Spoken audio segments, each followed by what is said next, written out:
Hey, what's shaking? I'm Rick Jordan, and let's go all in. This is going to be a hard-hitting one for a lot out there because it's about parents' relationships with you when you become an adult.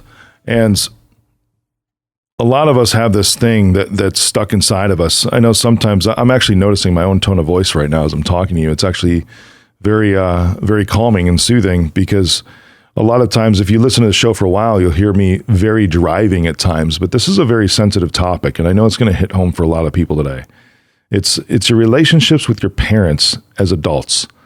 And for a long time, you start to seek out certain things, and sometimes you can just want approval from your parents. And I want to tell you that if you're still seeking approval, if you're doing things, and I want you to think deep down inside, like, what really drives the decisions that you make in your life?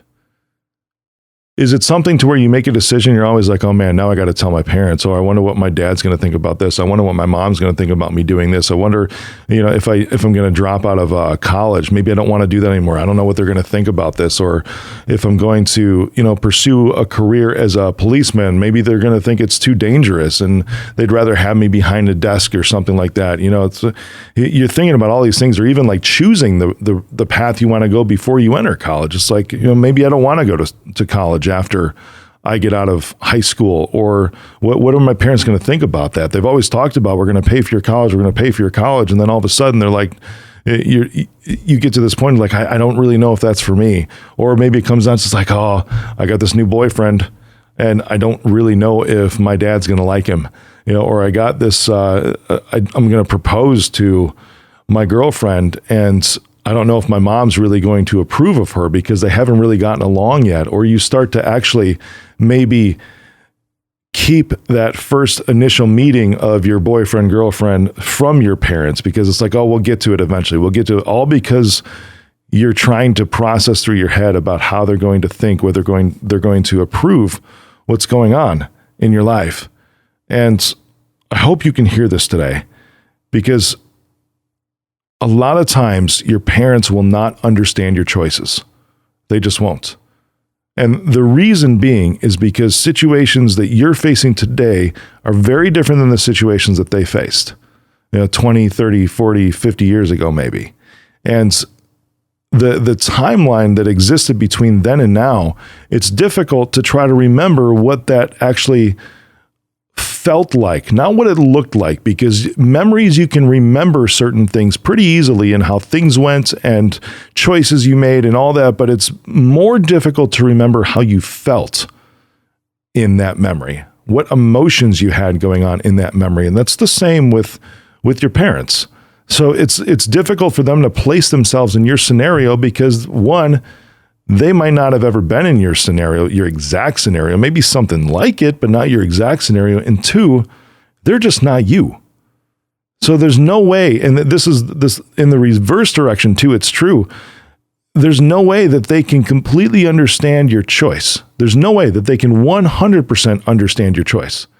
And that's something that I need to break in you right now, because your parents might not ever completely understand your choices. It's just whether they accept it or not. And that's not accepting your actual choice, but accepting that it is your choice to make. Did you track with that? So it's most of the time they won't completely understand your choices at all, or maybe just partially. Sometimes they might accept your choice, but overall they should just respect that it is your choice to make. And that's the hardest place to get to. And that actually that's a stage of growth that I just described between you and your parents when you are an adult, when you are responsible for your own self, is you traverse these phases to where their own growth, to where they can accept that, okay, and you too, that they might not ever understand your choice, or maybe just only partially. And then you can grow into, okay, well, I'm not so sure I can accept it, but maybe I can, I don't know. And it's okay if they don't ever accept it. But then the real growth is when you transition to understanding, when they transition to understanding in your relationship with them, and they respect that it's your choice to make. They may not like it, but when they respect that it's your choice to make, they are still accepting you. Maybe not your choice, but still you. And that's where it comes to unconditional love. And that type of relationship is something that can grow over time.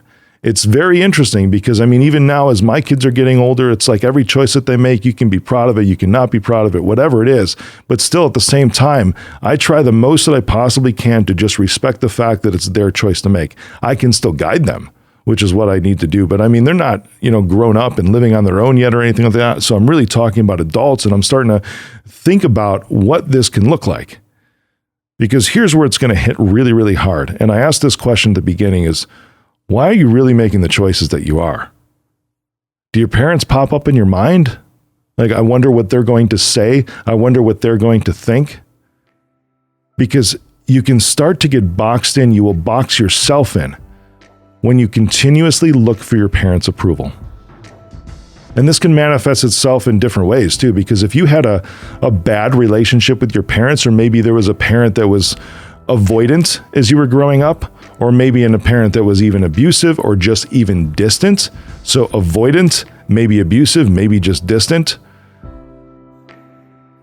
You will start to look for that approval that you never got, especially in a partner, especially in a romantic relationship, yet also with maybe a boss, with maybe a friend, with maybe a pastor in a church. You will continuously seek out approval, the approval that you were never given from your parents. And you will seek that out in them as you get older and in other people. And that is toxic. You should be seeking fulfillment for yourself, not the approval of others. Did you hear that? The real freedom and real choice and real amazingness of life, as it has everything to offer you, is you seeking fulfillment, not the approval of others. This could maybe be a growing point for you too, because your role is really to create that life for yourself that brings fulfillment. And this is what comes down to emotional maturity, is understanding and knowing not everybody will approve of what you choose. I know this can be hard hitting, but maybe some of you have had a parent that's avoidant. Maybe some of you have had a parent that's been dismissive or distant. And you can see yourself starting to seek out that approval in a lot of other people. Start to know and understand that your growth through this process is knowing that not everyone will approve of your choices, even your parents, but still you are seeking fulfillment and not approval. Go all in.